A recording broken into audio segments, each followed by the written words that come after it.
It's crazy how iron sharpens iron when it comes to greatness in sports, and how the best always seem to gravitate towards each other regardless of their particular mastered craft. Amazingly, two elite athletes, considered by many to be the greatest of all time at their profession, managed to attend the exact same university for college. In the spring of 1981, Lawrence Taylor left UNC after 2 seasons and was selected second overall in the NFL draft by the New York Giants. In that very first season, not only did LT win the Defensive Rookie of the Year, but also he won the DPOY amongst all NFL players, a feat only Taylor has ever achieved in the league. LT would frequently return to his alma mater in his rookie season, as it was a place that he was very comfortable and could get away from the bright lights of New York City. That fall, an 18-year-old Michael Jordan was stepping foot on the North Carolina campus for the very first time. He was joining a star-studded UNC basketball team with players like James Worthy and Sam Perkins, and was being coached by future Hall of Famer Dean Smith. But what really helped MJ his freshman season in Carolina was when LT would return and join pickup games with the team, essentially to play nothing but defense on the electric youngster. LT went on All the Smoke to talk with the guys about facing MJ before the trophies, commercials, rings, and aura were established for either all-time great, and how that friendship and competitive camaraderie has continued for over 40 years. Sean, what do you remember about the pickup games in North Carolina on the basketball court? I was in school with some. Let me tell you something. Hey, look, back in the day, we used to go out there and we play, and remember for the intermediate. Meals. We won the championship because we was disqualified because we cheated. But hey, no, we didn't really cheat. One of our players, he wasn't actually in school. Okay. He used a technicality against us. But I used to go out there and play with all the boys. I mean, Jordan, Worthy, all those guys. I used to go out there and play. And what was your hoop game like? Huh? What was your game like, though? Well, see, the problem is I couldn't hit nothing from like feet, but 31. Yeah. And they used to say, listen, well, I could shoot the ball. I'm decent in defense. I only got mad because they only give you 6 fouls. Oh, shit. Can you imagine this motherfucker guarding you? Getting more than 6 fouls? I need more than 6 fouls. Imagine you having more than 6 fouls. LT is on me, I'm passing that bitch. Cut it out. Someone else do something. I love the years at Carolina. I think it's one of the best schools far as getting people and whole preparing you for life. Yes, I've been to a lot of shit. I did a lot of shit at Carolina. To your friendship, obviously, you got a good relationship with Michael Jordan, but how did that start? How is it? And what are those golf matches like? I know you guys both being very competitive.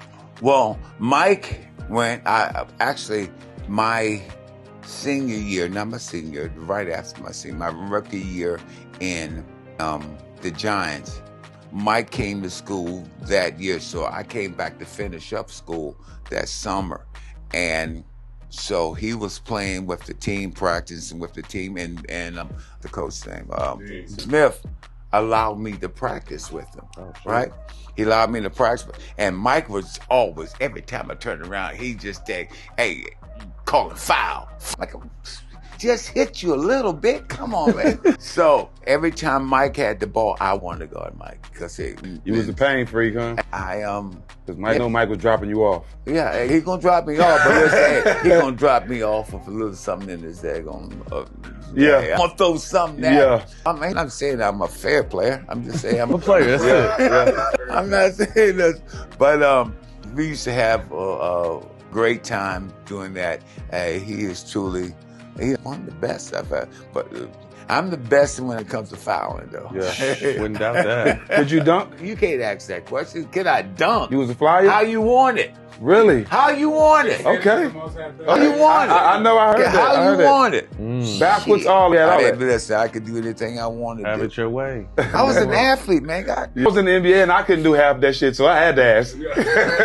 I couldn't do it. I was a straight scorer. How did golf come into your game? And obviously, you guys, I've heard legendary stories about just the competitiveness of you two on the golf course. Mike is competitive in anything he do. Okay, he does nothing. I don't care if it is shooting marbles. He does nothing half-assed. He wants to be the best at everything he does. And pretty much he is.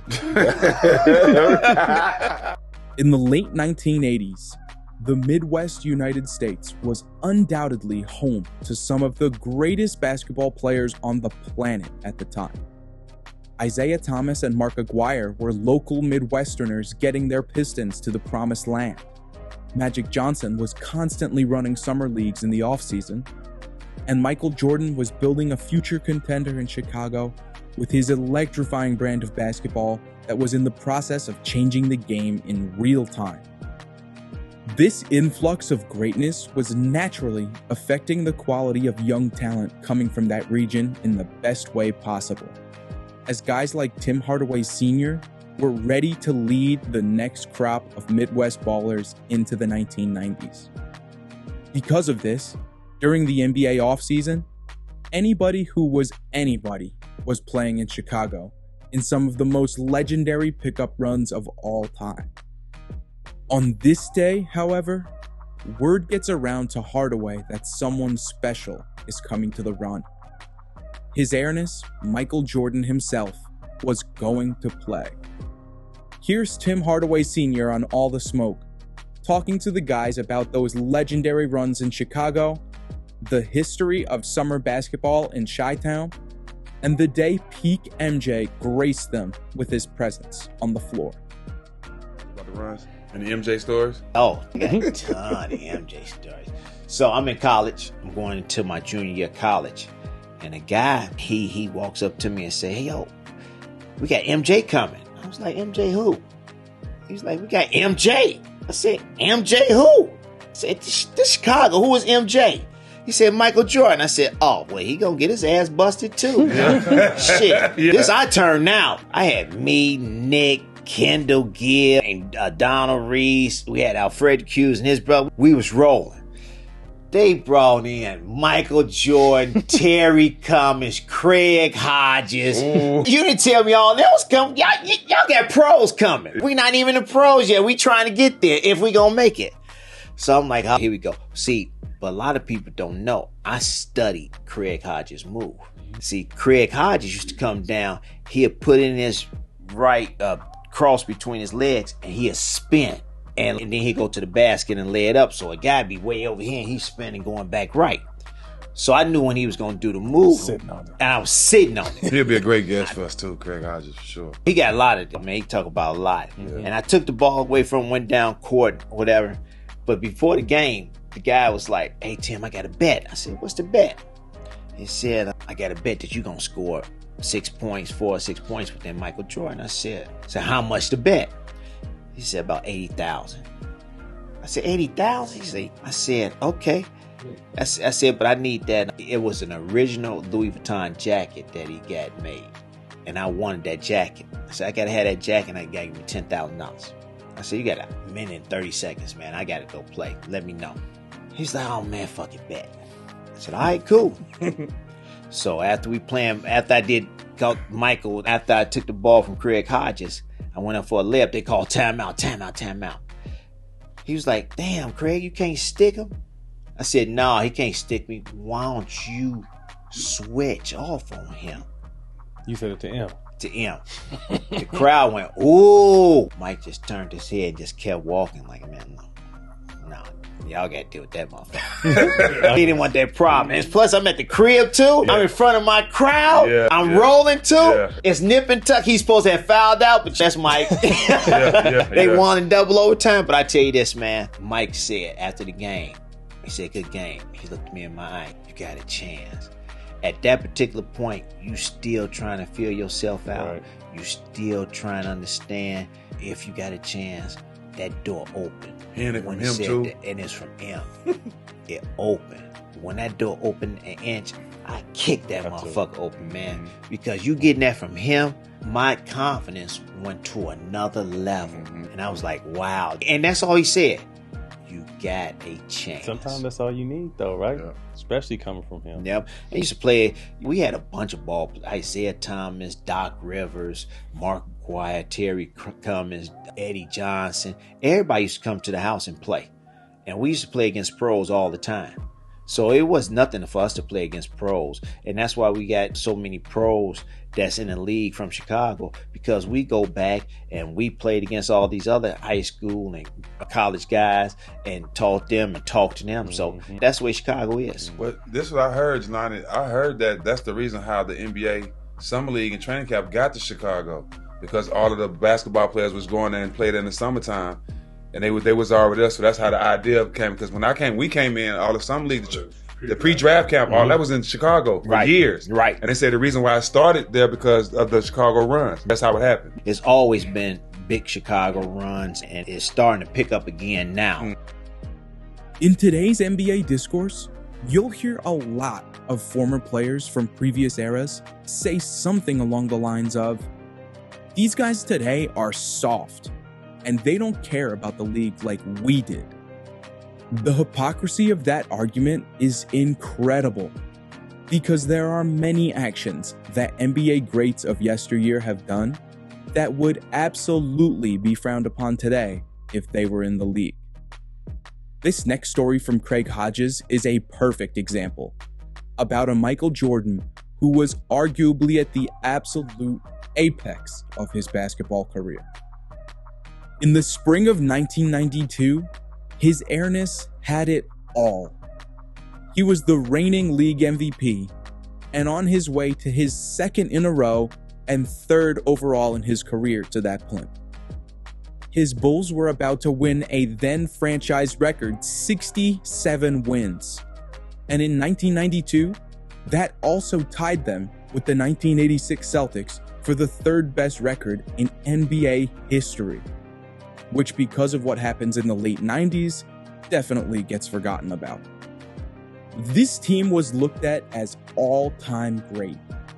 And so when the Bulls played a Miami Heat team that MJ had dominated and never lost to at that point in history, he felt like he could enjoy the Miami nightlife a little bit before heading to the game. Here's Craig Hodges on a side of MJ that you might expect once he retired, but never from the most famous athlete in the world while all eyes were still on him.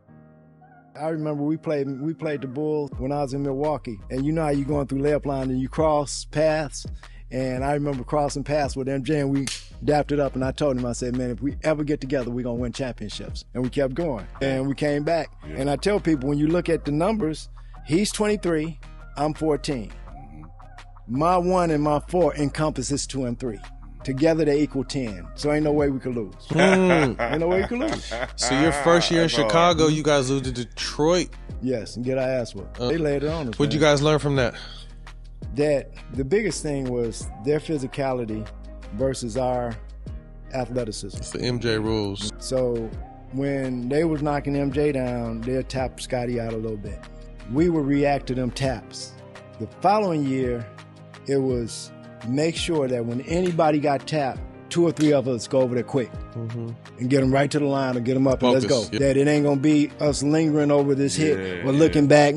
Get your ass up, get to the line, make your free throws. They going to foul you because they can't stop you. You know what I'm saying? Because the athleticism that we had in our front line, man, was stupid at that period of time. Being able to play under the system that we played under. With Doug, it was tough because everything was run so much through MJ that it was hard for the younger cats, Pete and BJ, Stacy, for them to be able to see how this is played. So once it became a thing where everybody was going to get touches, it became a different game, man. And once again, it was MJ was hot with the system when it was brought to him. He didn't want to run triangle, but it was like, and that's another thing. Watching The Last Dance and the aura of the mystique of Mike and the aura of the mystique of MJ or 23 or whatever you want to call it, and the reality of what the locker room was like.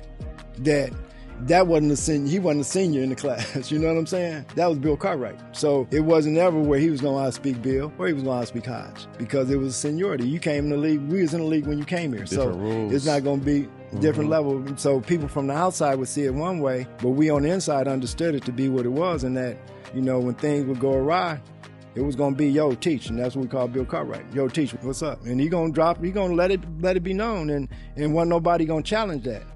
Hold on, where do I want to go there? And I want to go there.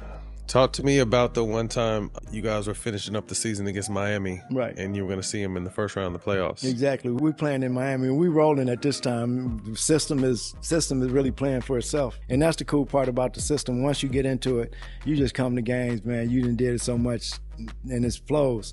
So we go to shoot around, and we're leaving shoot around, and we're on the bus, and MJ, man, drop me off here.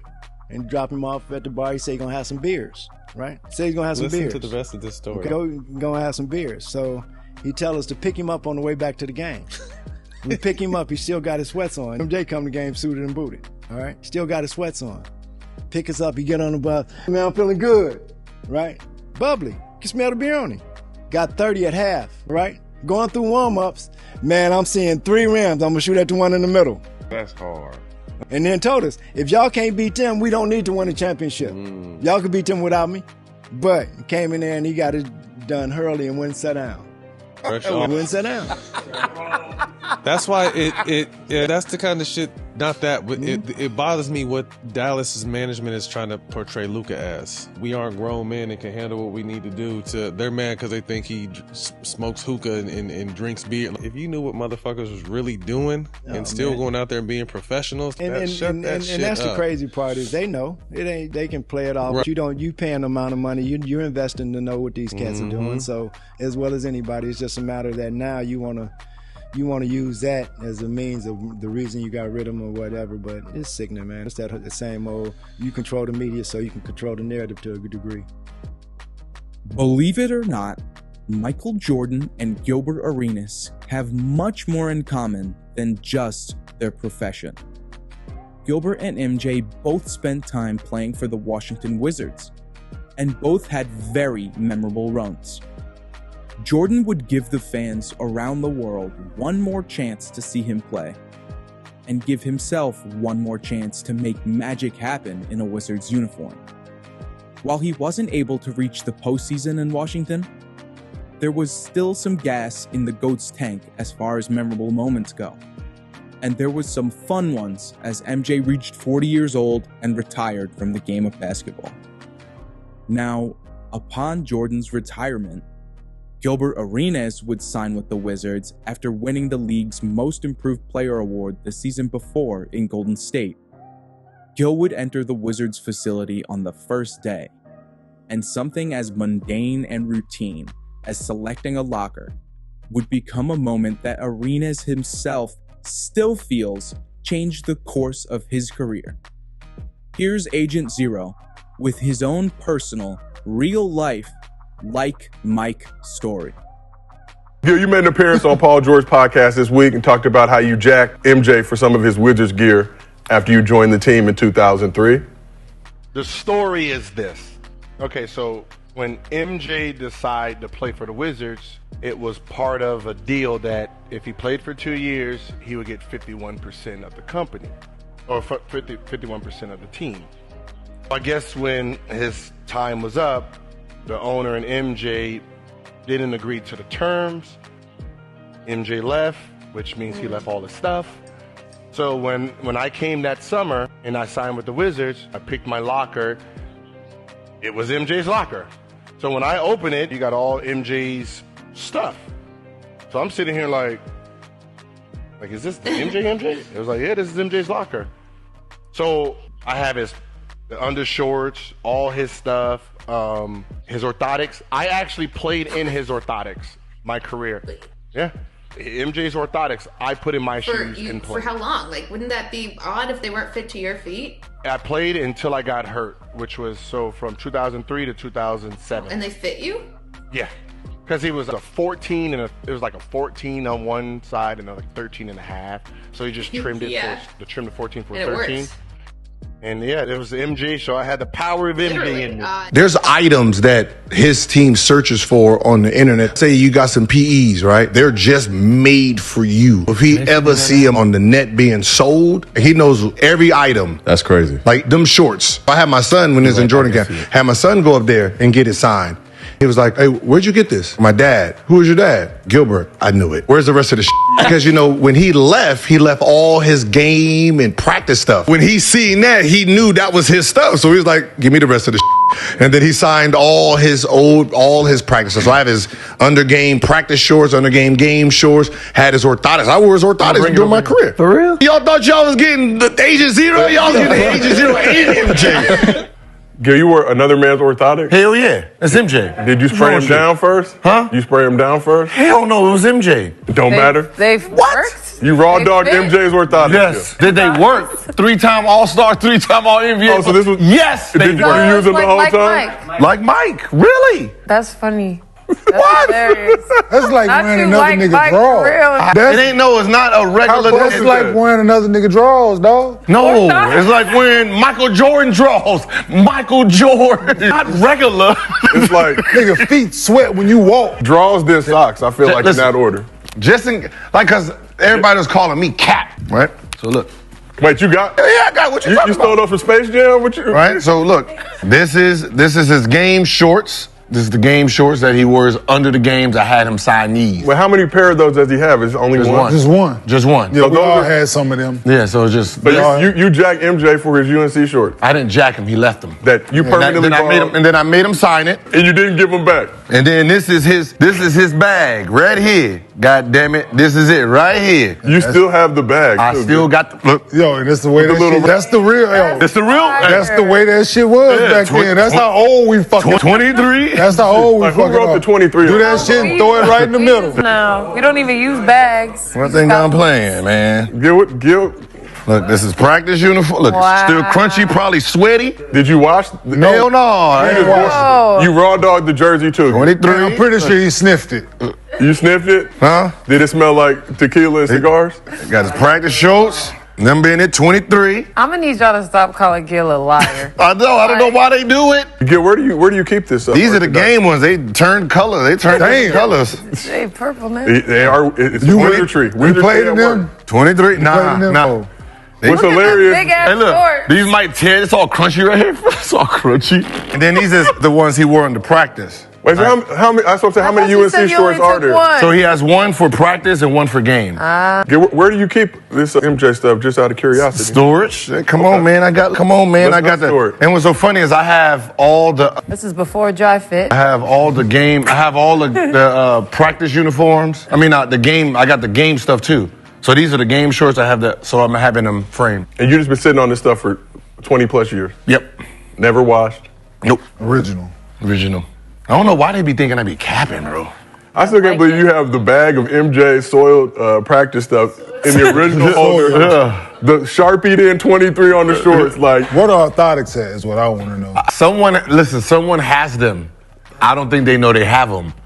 So I threw my shoes out, and then they were in my shoes, and I forgot to take them out. Did you realize? But let's get back to this immediately? orthotic thing. Right? It was the when I went to wear them the next day, I was like, what? And I was like, oh shit. So let's get back to this orthotic thing. How? Easy. It was in there, and then I was like, oh shit. No, and then I put them in mine. I understand the process,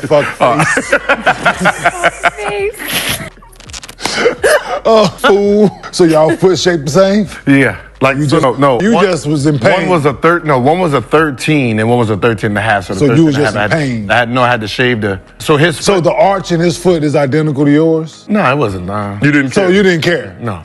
Because it was like a 13. It was a 13. Because orthotics pretty much are comfortable when you first put them bitches on for your own fit.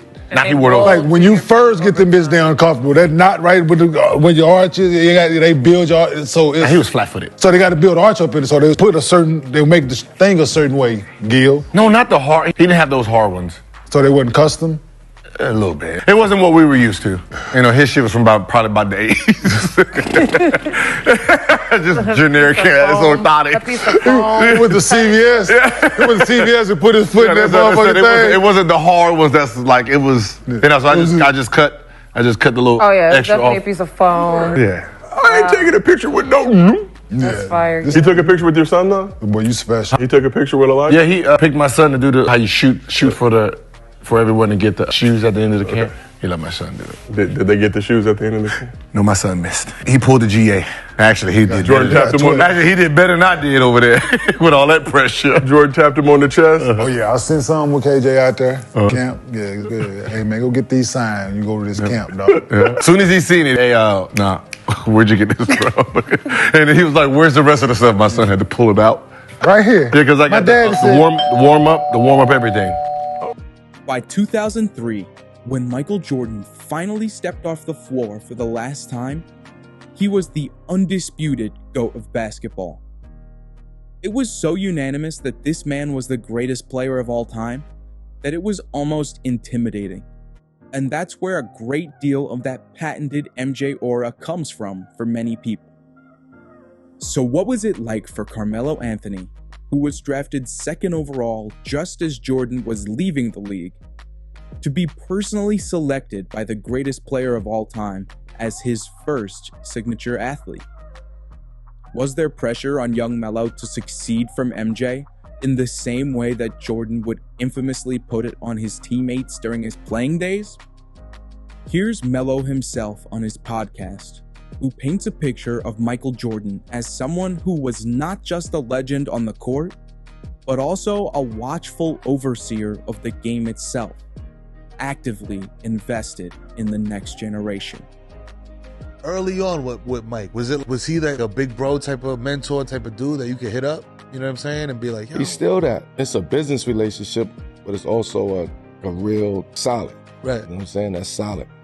Because early on, he was super still in competitive mode. He was fresh out a couple of seasons, 2 seasons, so he was fresh out of competitiveness. You get what I'm saying? So he was on top of it. He was watching. He was seeing what was the hype and seeing the transition and working and how you develop. And he was heavily involved in that process. You get what I'm saying? So now it's like, all right, I got to go see him now. I got to go to his crib. I got to learn. Let me get that part. Right. And so, because Mike don't just fuck with anybody. Nah. So did you feel like not gassed up, but I felt different. I'm saying. Yeah, no, it was just like I'm different because my background, where I was coming from, how I was moving around, and then to get signed to Jordan Brand and for him to see that vision of, oh, I have this type of person, player, the mold, it fits over here. You get what I'm saying? Yeah. We gonna work, we can create something with that. You get what I'm saying? So for me, it was like, damn, that was, to know that that's how he was thinking. So everything that I was doing to go against that, being off the court, you know what I mean? I get that cause. That's the only call I was kind of worried about getting, because I knew it was more than just a business relationship. Right. Feel me? Yeah. He never make you smoke the long ass Jadakiss cigar, like the headaches. I mean, I've been around. Yo, I've been. This is 20 plus years, man. So I've been around. I've been in many rooms. I've been in many experiences. So all good, positive, good experiences. So I've seen the best of the best. I seen, and I'm sure you've seen Mike in situations where most people haven't. I'm saying because of the relationship, the access, and all that. But how real is Mike? I'm saying because I done heard some quotes from Mike where I'm just like, he ain't say that. I'm saying, but people be like, nah, bro, Mike is a real ass nigga, man. Don't, like, he's not no stuck up old head type of dude. He'll let you have it, bro. He'll get in there and mix it up, nigga. You 25 years old, he'll roast you type shit. You know what I mean? But that's a part of it. That's a part of what made him super. I smell blood. You get what I'm saying? So I'm a best of do it when it comes to strategizing and knowing how to attack all the war. You get what I'm saying? Yeah. It's just like, it's a whole nother level of chess game being played. And on top of that, most people don't really get a chance to see that side of him. But that's who he is. That's his personality. So that's why when people get a chance to be around him and, oh shit, Mike a cool ass dude. It's because for so long, it's a legend, it's a myth. Killer, so what is like, damn, I wonder what he doing. I wonder how. What he eating for breakfast? Was the Wheaties real, man? You know what I'm saying? Yeah. So it's that aura is different. So listen, last week you said you never lost NBA ones. I Did you ever have ones with Mike and beat Mike? I don't want to talk about that. Nah, it's just, yeah, that was, I'm not saying it no way. I'm just saying I don't want to talk about it because I prefer not to talk about it because that was a real moment. You get what I'm saying? A real, I was in sanctuary, in church. I was in the temple. You get what I'm saying? So it's like, I'm playing baseball with Babe Ruth. And you getting that one-on-one conversation and you know what I'm saying? So a lot of that is like, we done played, but it ain't wasn't one-on-ones and me versus, you know what I mean? Check up. You know what I mean? Check up. I want to see where you at. You know what I'm saying? Check up for a point. Or check, you know what I mean? It was like, it wasn't like, yo, we just play to 7 or play to 11 and shit like that. You know what I mean? It was like, yo, we got 2 dribbles. Right. You got to score. Yo, Mike did that too. Mike was about that shit too. The spots and the. Yeah, I just told you I told you he taught me how the psychological aspect of how to score, how to break down scoring. I thought it was psychological because Mike is everybody already knows Mike was a killer. Yo, give me the rock. But it was different. It was different. It's different because he knew how to pick games and pick games apart and see, you know what I mean, individually. So when I got with him, it was more individualized and catered to my game. And here's how I see the game, your game. Here's what I want to give you to add to that. Here's how you get around that. Here's the tricks of the trade. You get what I'm saying? So it's those type of moments, but then you dealing with it in quick time though. Like, oh, this is how you do it, and check up. You get what I'm saying? Yeah, he's not holding your hand to it. He's just saying, like, no, we gonna talk about it, but we gonna check up. Hey, let's go, check up. So let's get to it, bro. Shit, all right. Oh, okay. Respect. Definitely taking that. So come on, man. What the fuck you gonna tell him? You know what I mean? No, it wasn't one-on-one games, but it was teaching in real time in action though. Right. Check up and then game speed. But this is what we trying to get out of this. Right? I'm gonna get there. No matter if you cut me off, that's my goal. However way you got to get there, you get there. But you got 2 dribbles. Got 2 dribbles. May have 3. You may have 1. Right. So that was the teaching point. After retiring from basketball, MJ simply couldn't stay away from the game he spent a lifetime loving. He needed to stay in the action. So in 2006, he would become a minority shareholder with the, at that time, Charlotte Bobcats. Behind team founder Bob Johnson, MJ was the largest individual owner of the franchise and was granted the final say on many basketball decisions. After 4 years in that role, on March 17th, 2010, the NBA Board of Governors approved MJ's $275 million purchase of a majority stake in the Bobcats, making him the first former NBA player to become a majority owner of a team in the league. Raymond Felton spent the first 5 seasons of his career in Charlotte, probably picked with MJ's influence thanks to his UNC roots, and he watched the entire transition of power in Charlotte. And if you thought Mike being a team owner meant living in a suit and staying behind the glass, think again. As Felton would tell Paul George on Podcast P, MJ felt the need to test his players with whatever gas in the tank he had left. And for what a 50-something-year-old MJ lacked in physical talent, he more than made up for with his infamous roaring competitive fire. Take a listen.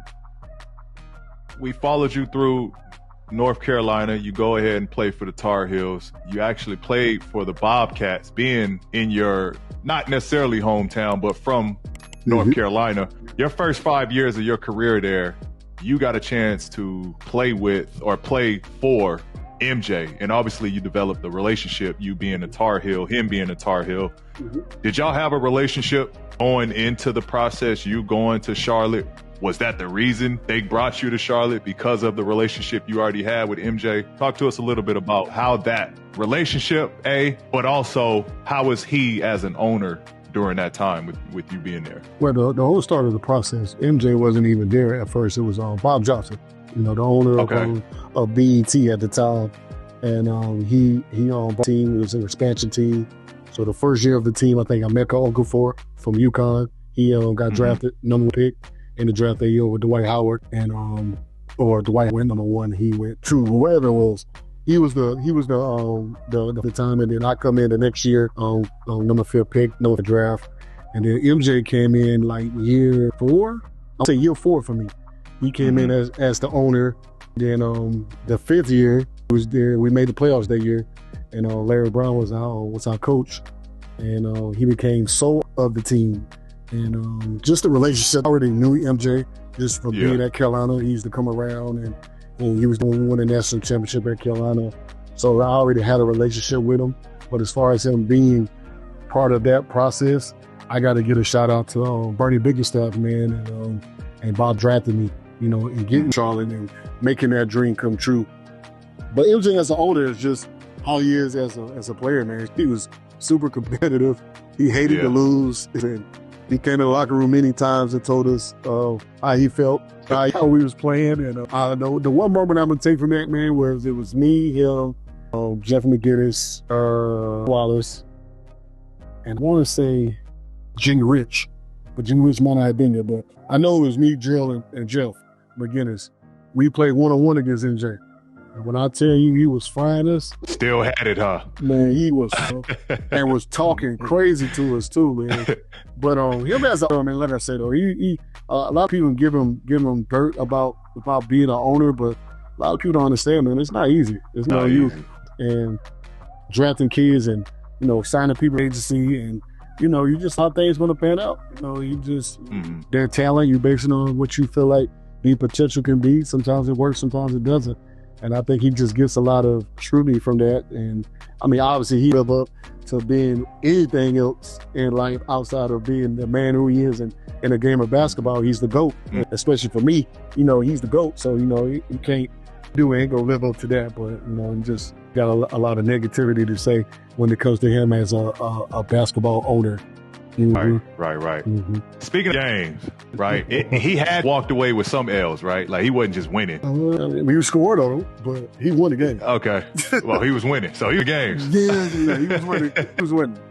From what I remember, somebody else had a different story, but no, from what I remember, we lost. Was doing like the same moves, or like was this like a different MJ? Or did it look just like MJ? I'm sure he wasn't moving much more than 2 dribbles. Same post up, fade away, faking. Anything you want, he still was doing it. And that ain't just crazy. Kept making y'all jump up. Calling fouls, probably. Like, listen, man. Come on, young fella. He did whatever he wanted to do. That's MJ, baby. That's crazy, bro. I couldn't even imagine getting a 1 session with MJ, dog. Like that shit'd be dope. You gotta let us know what you autograph. Come on. I know you got some signed from MJ. A jersey. Okay. Got to Tar Heels. I'm sure a crazy collection. 1991 was a very special year for Michael Jordan, as he would finally break through the glass ceiling and win his first NBA championship after 7 arduous seasons. He would average 31 points and 11 assists per game and seal the deal at the Forum in LA in 5 games. It was chaos in that locker room, as everyone wanted to be part of what many felt was a true changing of the guard moment in the NBA. In the middle of it all was Andrew Bernstein, a photographer who has taken some of the most iconic photos in NBA history. On this night, however, Bernstein's critical eyes were scanning for something more than a highlight. He already had shot the biggest moments of the 1980s, and now he was hunting for a moment that he could capture that would define the 1990s. Down the hall from the trophy celebration, in a much more quiet room, Michael Jordan, still wearing the story of the series on his face, drifts away from the chaos for a brief moment that no one expects. Bernstein happened to see MJ as he left, and what he finds is unequivocally the moment the photographer had been waiting for all night. Here's Andrew Bernstein himself with Byron Scott on how that brief release of emotion for MJ became an iconic NBA photograph that people still look upon fondly today. That's for sure. So Andy, yes, sir. The biggest photo that you've ever taken, and when or where was it published? Oh, great question, man. Well, probably my most important photo, and I like to say, if I'm remembered for one picture in my entire life, years from now, and they say, oh, he took that picture, it would be Michael Jordan holding the trophy, 91. That's where first championship with his dad next to him. Michael's crying his eyeballs out. I remember it was that, just such a moment, and at the time, it was important. It took him 7 years to get there. We didn't, obviously, none of us knew there were going to be 5 more after that. Right. We didn't know his dad was going to get murdered. Right. You know, and we didn't know that the photo would become iconic, which iconic usually is just a measure of time. So at the time, it was an important picture, which is interesting because I'm kind of known as the action guy. People remember the dunks and they remember the 3-pointers and all the stuff on the court, but I pride myself in being a photojournalist, so anything off the court or a photojournalistic moment like that, or Kobe in ice, for example. A lot of people remember that photo. So that would be the one, pretty much, Jay. So that was on Sports Illustrated cover? Oh, man, what was that? I was on a whole bunch of stuff all over the place. It was everywhere. When you take a picture like that, Andy, do you know at that time, when we won the back-to-back, we knew we would be iconic as a team. But when you take pictures like that, do you know that picture is going to be an iconic picture at that moment? Well, I knew it was important, and I knew that if I didn't take it, I'd be in deep trouble. But I set myself up to succeed in that moment, and I know I'm preaching to the choir. You guys have known each other. We've known each other for a long time. Right. And I see how everybody prepares for their particular role as part of the team or organization or what have you. I went into that locker room. The Bulls were whooping it up in the visiting locker room at the Forum. As we remember, it was smaller than, it was about a third of the size of this room we're in that right now. It was chaos. Yes. And I was there. And the network, you were there. And the network, in all their wisdom, decides to do the trophy presentation live from this crazy little stage they made in the corner. All hell's breaking loose in there, and I can't see anything. And I was the first one in, so I got the champagne flying. Everybody and their mother came in, all the media, everything. And so I had to jump up on the bridge table where they kept the gum and the tickets and everything, because I could see. Right. And they did the trophy presentation, and then they went to commercial, and then after commercial, they wanted to grab Michael to do a one-on-one, and they're coming back from commercial, there's no Michael. He had taken off, and something in my head and chaos going on. Something in my head said, look to your left. And literally where you are, there he is, a little bit down from where I was standing with the trophy, with his dad, having his moment, and it was unbelievable. I shot boom, boom, and then I think somebody grabbed him. And that was the end of that. And then if you watch The Last Dance, they did almost a full episode about that moment, which is really bizarre because they zoomed in on the ball of the trophy, and you could see the flash and a little bit of me. Silhouette. As I took that picture, you can see it in the ball of the trophy. It was surreal to watch that. Yeah. By the way, I had to pick up that gum and the tickets that you kicked off to the side, so thank you. But you made me work, Andy, that night. It was probably soaked by the end of that. Yeah, for real. So on a shot like that, I know you said you turned left and you just caught the perfect moment, but were there other people, photographers around trying to encompass that same shot? No, because it was so packed with people. I don't know how he got from the little stage to there. It was a locker. Somehow he did. He just escaped with he literally took the trophy from Jerry Reinsdorf and went over there. It was crazy. And there were a couple of writers over there and family members. I remember Michael's wife was there, his mom was there, and of course his dad next to him. It was a pretty amazing moment. That is crazy. Now, the rivalry between Reggie Miller and Michael Jordan is very well documented. They battled nearly 50 times from 1987 to 1998, thanks to the Bulls and Pacers being in the same division. For all that trash talking that MJ was known to do, Reggie has the distinct honor of being one of the few that ever got under the GOAT's thick skin. This culminated in 1993, when the competitive rivalry turned physical between the two shooting guards, as MJ tried to literally take Reggie Miller's eye out. Reggie, who's never had the chance to discuss the whole story of that night, walks us through it on All the Smoke with the kind of detail that we all have always wanted on this fight. What exactly happened that made MJ so mad? How fast did it escalate? What did Reggie see? Or for that matter, not see? And much more. Here's Miller with a few cameos from Vernon Maxwell on this classic 90s moment. I've been waiting for the right forum to tell these stories. Welcome to Death Row. All the smoke. We're honored. We will start with the MJ fight. We shall. A little trip down memory But lane. you got to go back to when they have the ball. Oh, shit. So go back.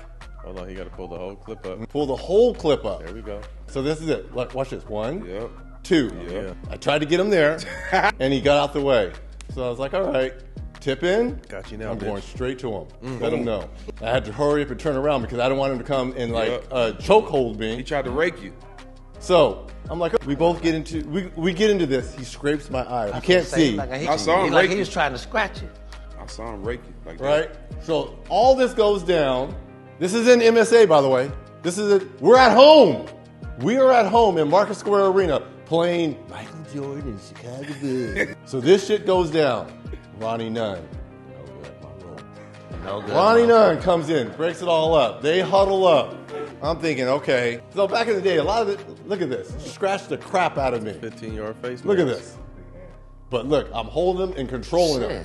God damn. But you ain't going anywhere. Again, those pull-ups. Drake Stadium. So I'm thinking maybe we'll get double technicals.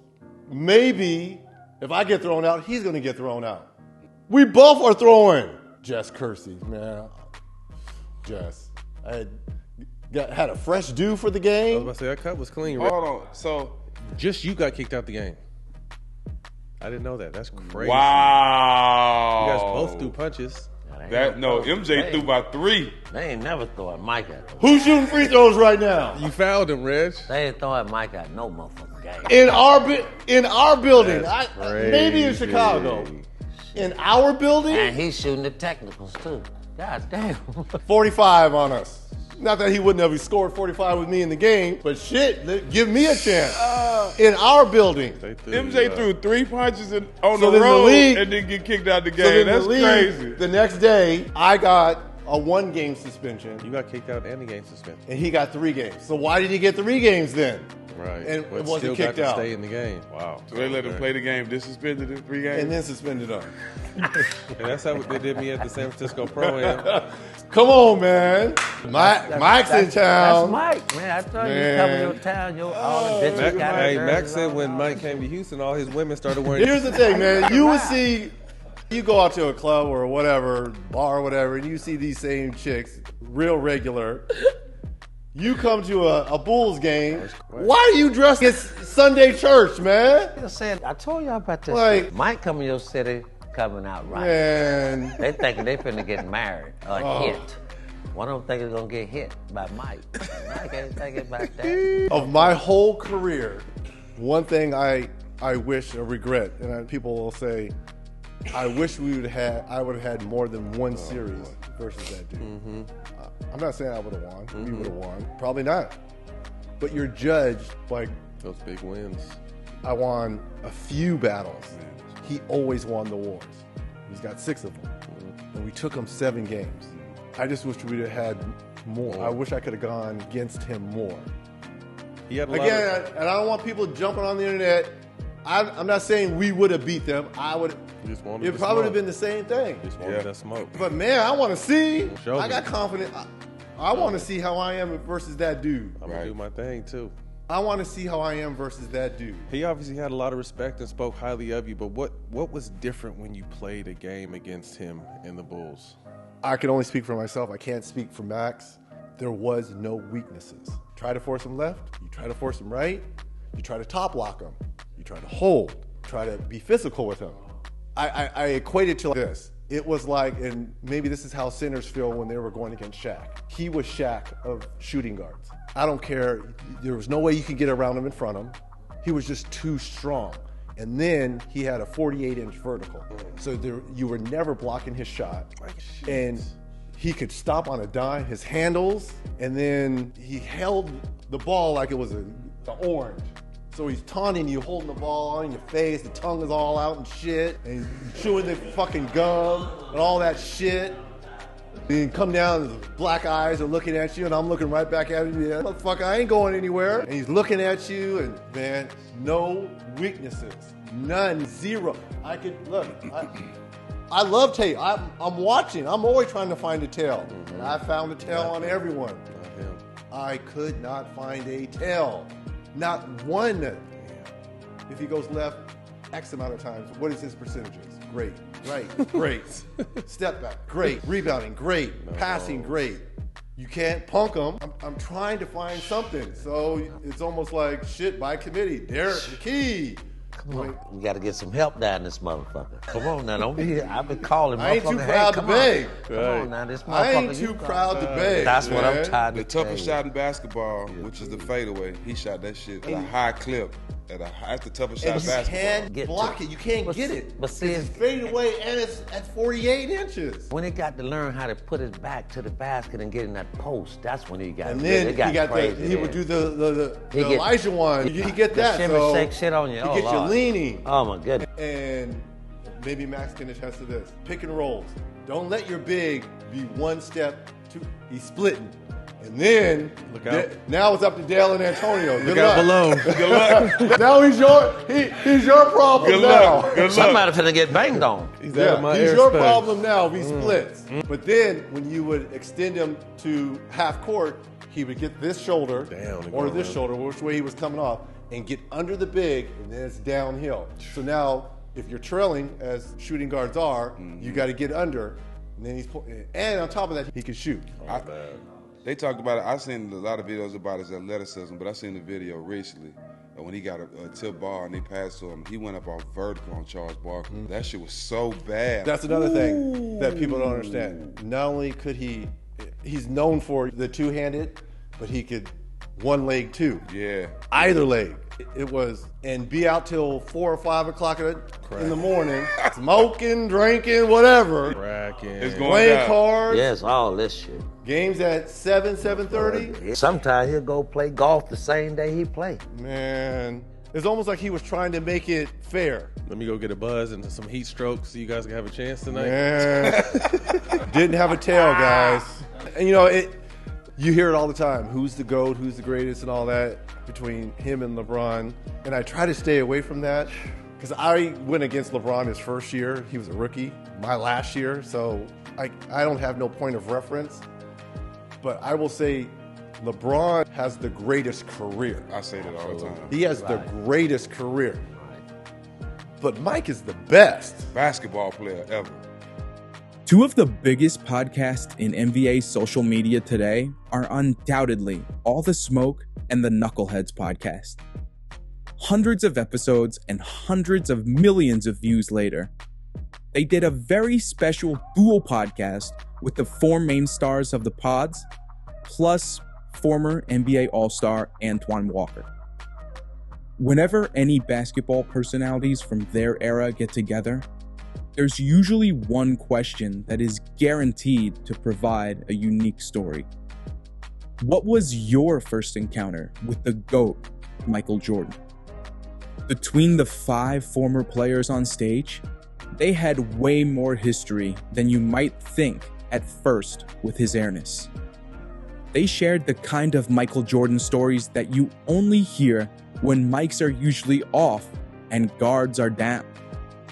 No hero worship, no fluff, just first-hand moments from people who shared gyms, tunnels, and locker rooms with the man many feel is the greatest player of all time.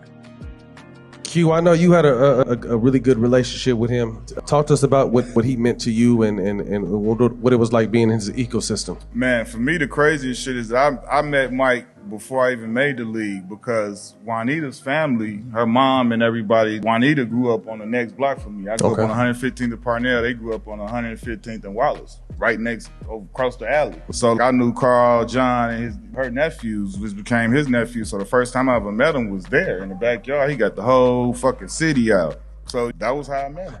How'd your shoe deal come about? Because you've been a lifer.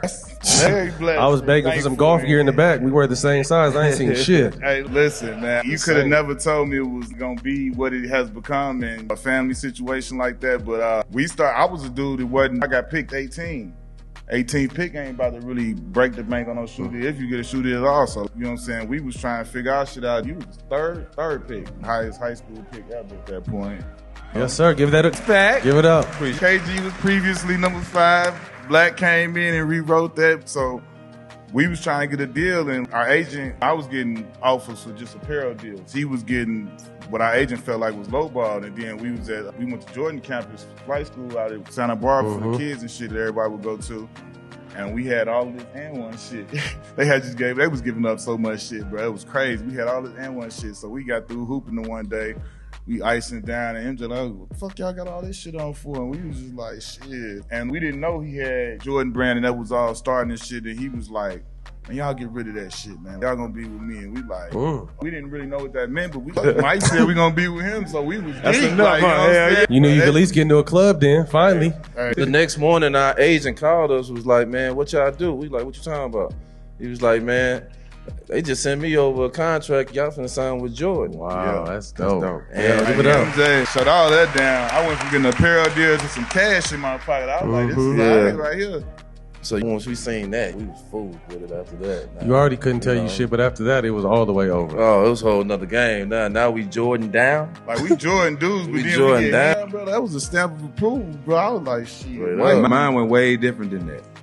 You had to get to the Bobcats? I was at the time. Jack get boxes every leap year. Well, what it is at the time I got my Jordan deal. I was wearing Protege. If y'all don't know what Proteges Hold is, on, rewind. Hold on. Keep before you say what you say. Niggas. Time out. So Jack, the first time, shout out Al Harrington, by the way, that's our brother. The first time you wore Protege in the game, what happened? We made a check off that bitch. Let me start there. But it also almost ended his career. It definitely ended my career. See, it was some bullshit ass shit. Stephon Marbury gave us the game. This one I knew you was a real friend. I knew he was a real friend because no way in hell I was supposed to wear some shit. I brought that shit to Al. And Al like, Stack, I need you to get in with me. I need you. I'm like, cool, you my nigga. The worst decision I ever made. I ended up breaking my toe and playing in these shits, right? For 3 years. I think every quarter and every time out, if you wanted to know my moves, you didn't have to watch the tape. Just the black marks was all on the court, so you can see everywhere I went, right? Hey, So but the cheap very with some first game- Walmart ass shoes called Proteges, right? The very first game, though, he made a move. I don't know if it was a left to right or right to left, but he came out, the soul went that way. And he I need went another this way. foul. This 2 minutes in the game. The game just started. I said, oh shit. So then I get traded to Charlotte where MJ at. I'm playing in them shits. I make a move. I come out. I got my toe hanging out the motherfuckers. I come to the sideline. I'm sending a ball boy to the back to get MJ. Hold on, what is that? Brought me some J's. He felt so bad for me, dog. The next day I had a Jordan contract in my locker. So it was a charity case. God damn. Sometimes I take it, but shit. That motherfucker Goddamn. Mike adopted Jack. I paid my dues. Look at that poor little boy over there. Let's get it. Twan, you were someone that got to play with him in the summertime, but then against him on the biggest stage. What was that effect like in getting to go head to head against Mike? My first 3 years, I came in the league in 96, so I went against the last three championships, 96, 97, 98. I went 1-11. 1-11, damn. We went 1-11. I didn't play against him in the playoffs, but I was still a little fan too, because I came in at 19 and I grew up watching the Bulls, so I was a little fan. But I got my revenge when he came back to the Wizards. It's never too late. When he came back to the Wizards, that's when I got my. So these guys know, because obviously Darius and Q was with me in the summertime. So got a phone call, 2001. He was like, "Hey man, I heard you guys in the gym. I need y'all back with me." Oh, they like, yes, Michael Jordan. Y'all remember you could call people private back in the day? So he called me private. I didn't know who it was. He was like, I need you back in the gym with me. So I called all the guys. We all worked out together every day anyway. And he moved our run over to Hoops Gym over in the West Loop. If you guys familiar with that. MJ rented the whole gym out for the summer and we just started working out together. We had to pretty much, they know this, we had to go off his routine. We played every day at 2 o'clock, but you had to do your individual work before 2 o'clock. And then you play pickup ball. And some of the most legendary runs you ever want to be a part of. If you lose, you may not get back on the court. It was 30, 35 pros. You had everybody flying in. I remember you guys mentioned LeBron James. He was 16. He came in to play with us. That's when you He brought probably him didn't play till like the 10th game. I felt bad for him. He flew all the way up to play. But it's thick. It's 30 pros in the gym that's already established. When you said he's high school, he's 16. And then Twan took him to the 50-yard line. What's the 50-yard line? And then Twan took him to the 50, y'all. Man, it was a special party for somebody. Hold on, what's the 50-yard line? The trap. The No trap. place LeBron James should have been. We ain't going there. Don't worry about it. We ain't going that way, boy. bro. We ain't going that way. But no, that was my experience with Mike. So I got an opportunity to be around. I'm not going to let him kill me with that. I got a chance to be around Mike every day, man, and see his work ethic. Just like these guys, like me and Darius Q, we got a chance to be around him and see how great he was and the work ethic he put in. And then see him do it at 37, 38 to get back in the league was something special to see. So those are memories I would always remember. And we hung out. You guys know that. We hung out all day long. That was 4 days, 4 or 5 days a week, we was together every day. Mike was so for 3 cold, months. like he rented the hoops out, right? Then it was a joint parking lot that was like whatever the fuck it was. He turned that shit into his steakhouse. It's restaurant. And it wasn't nothing but for us to go there after the workout, go from the workout. They about to play card. I ain't gamble with these motherfuckers. I was smart. But I'll watch. I seen it. But they out there, and you go over there, eat steaks, food, all this shit, wine, all that shit. They up there smoking cigars, kicking it for hours. I ain't with none of this shit. I'm gone. It was one of the obviously greatest moments of my life to be around the greatest and to see how he worked and how he went about his preparation to getting prepared, especially at that age. So I learned a lot, and they know how he was. He was super competitive. He wanted to win every day. If you wasn't winning, you didn't mean anything to him. He didn't care about. He don't like losers. You got to win. So you just learned a lot in his competitive spirit and how he liked to do things. So that was one of the most memorable times of my life, to be able to play against Mike for 2 years and be around him in his personal space and to see how he does it on an everyday basis was something special for me. Straight up. Not a lot of people say that. We got to do that. The shit talking was crazy. That was really my next question. What kind of shit talking was going on? That was my shit talking in there. He ain't never told y'all He wasn't just shit. used to say crazy shit. Yeah, but he like, never won nothing. He told me I wasn't shit. We was losing too. In Charlotte, he came in practice and had his way with us, bro. Talked to us bad. Every championship what he averaged and everything. We couldn't say nothing. And we was Charlotte. We was barely making the playoffs. How we gonna get 6 championships, nigga? Dude, what was that shit talking back in them days? Mike used to, I remember my first being around Mike, I couldn't believe he cussed. What? I called my mama and was like, man, Mike cuss like us. He be just cussing like us. But seeing Twine a super shit talker, him in the gym, it just kept the momentum in the gym and the atmosphere in the gym with Mike and Twine and different guys. You had ballers in there, Mike Finn. He ain't used to say shit, but he used to be in there busting folks' ass. Truly. You know what I'm saying? So the shit talking used to be at an all-time high.